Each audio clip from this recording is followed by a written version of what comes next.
বন্ধুরা আজকেও কি মাছ নিয়ে এসেছে দেখো। এখানে কিছুটা আছে সব রকম ঘাটা মাছ, চিংড়ি আর কি, চিংড়িও ভর্তি আছে। আর এটা সিলভার মাছ, এই দেখো। আর এদিকে তো মাছের ঝোলের জোগাড় করে নিয়েছি। আমি বেগুন খেতে ভীষণ পছন্দ করি। বেগুন আছে, বড়ি বেগুন আলু দিয়ে মাছের তরকারি করব। হ্যাঁ, কিছুটা লাউ কেটে নিয়েছি, একসাথে তরকারি করব, বুঝলে বন্ধুরা। এগুলো ধুয়ে আনবো এবার, ওই জন্য চুবড়িতে করে না ঢেলেছি, ধুয়ে আনবো বলে। এগুলো বেছে নিয়েছি, এবার ধুলে পরিষ্কার হয়ে যাবে।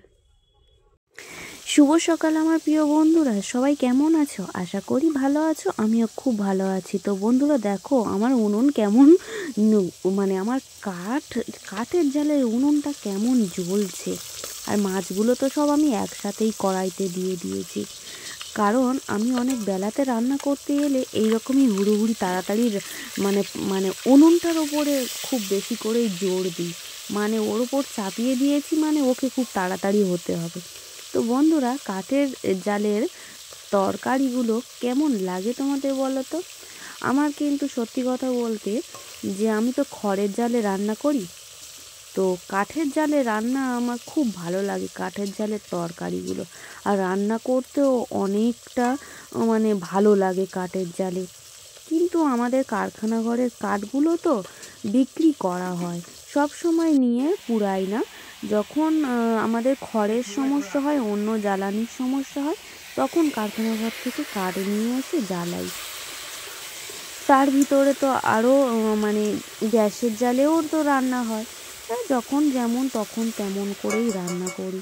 এখন কদিন আমি এই কাঠের জালেই রান্না করছি, কারণ এই বছরের শেষে তো মাঠে থেকে যে খড়গুলো উঠেছে সেগুলো একটু কাঁচা আছে। যেহেতু তোমরা আগের দিনে দেখলে কতগুলো ধান বাদাই থেকে নিয়ে চলে এসেছে, তো সেই জন্য খড়গুলো এখনও ভালো করে শুকায়নি, ওই জন্য কাঠের জালে রান্না হয়েছে। তো আমার তো রান্না হয়ে গেছে বন্ধুরা, স্নান করে নিয়ে রান্নাঘরে চলে এসেছি। অল্প একটু গরম ধোঁয়া ওঠা শীতেই ভাত শীতকালে ধোঁয়া ওঠা ভাত সত্যিই যেন আমার মুখে লেগে থাকে, এতটা ভালো লাগে।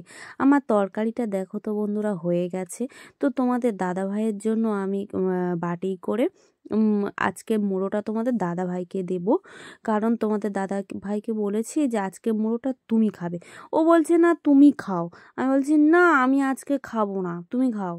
তো ওকে জোর করে দিয়েছি, ও বলছে না তুমি মুড়ো খাও। বললাম ঠিক আছে, আমি একটুখানা ঝোল ঢেলে নিচ্ছি আমার পাতে থালাইতে, তাহলে হবে তো। তো ও বলছে ঠিক আছে, তুমি অন্তত একটুখানি ঝোল ঢেলে নাও, যে আমার মানে ওই রকমই, ও যেন আমি মুড়ো খেলে তো ওর ভালো লাগে। তো আমি বলি ঠিক আছে, আমি একটুখানি ঝোল ঢেলে নিচ্ছি। তো ওকে আমি তারপরে বাটিটা দিয়ে দেবো, দিয়ে আমি আমার মতো খাবো, কারণ ওকে দিতে দিতে না যেন মনে হয় আমার থালার ভাত যেন শক্ত হয়ে যায়। আমার শক্ত ভাত খেতে একদম ভালো লাগে না, কিন্তু ওর জন্য আমার শক্ত শক্ত ভাত করতে হয়। আমার শক্ত ভাত খেতে আমার খুব অসহ্য লাগে জানো তো বন্ধুরা, আমার একটু নরম ভাত খেতে খুব ভালো লাগে। তো এই আমি নিয়ে নিয়েছি একটা দাগা, আর একটু চচ্চড়ি করেছিলাম। আর এই যে বেগুন, আমি তো বেগুন খেতে খুব ভালোবাসি। আমাদের পাশে একটা ভাই, মানে আমার একটা দেওর আর কি, বেগুন বাগান করেছে, তো সেইখান থেকে আমরা কিনে কিনে নিই সব সময়। ওই জন্য আমার রান্নাঘরের বেগুন শেষ হয় না জানো তো বন্ধুরা। তো আমার খুব খিদে পাচ্ছে, আমি খেয়ে নিচ্ছি। তারপরে তো বন্ধুরা আমি না একটু দুপুরবেলা ঘুমিয়েছিলাম, বিকালে একটু ভিডিও করেছি। ভিডিও করে বাড়িতে যখন ফিরে তখন দেখছিলাম যে আমাদের এই ময়ূরপঙ্খীগুলো এই ময়ূরপঙ্খীগুলো নিয়ে একটু ডান্স করে দিয়েছিলাম, আর একটু এদের সাথে মজা করছিলাম, যা উড়ে যা। তারপরে আর একটা দেখি কি অবস্থা, আর একটা ওদিকে পড়ে গেছে, ও আর ঢুকতে পারছে না, চারদিকে শুধু ঘুরপাক খেয়েই যাচ্ছে। আর তারপরে বন্ধুরা দেখো কোথায় সব কটা এক জায়গায় এদের সব কটার খেলা দেখো কেমন করছে, ময়ূরপঙ্খী সব কটা ময়ূরের মতো সুন্দর। আমার এদের দেখতে কি ভালো লাগে, এদেরকে এর আগে কোনোদিন আমাদের বাড়িতে গলাগুলো দেখো সরু, আর যখন নিয়ে এসেছিল সবই একটুখানি করে আরামে বসে আছে, একটুখানি কত বড় বড় ময়ূরপঙ্খীগুলো আরামে বসে আছে, এই যে গামলার উপরে বসে আছে আরামে। আর এখানে আছে আরো কজন, এখানে আরো কজন আছে, এই যে ময়ূরপঙ্খী।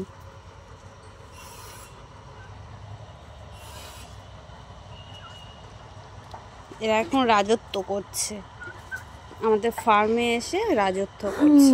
কি সুন্দর সুন্দর এক জায়গায় হয়ে গেছে, সন্ধ্যা হয়ে গেছে তো উঠবে, এবার বাড়িতে চলে যাবে। তার জন্য ভিডিওটা কেমন লাগলো কমেন্ট করে জানিও।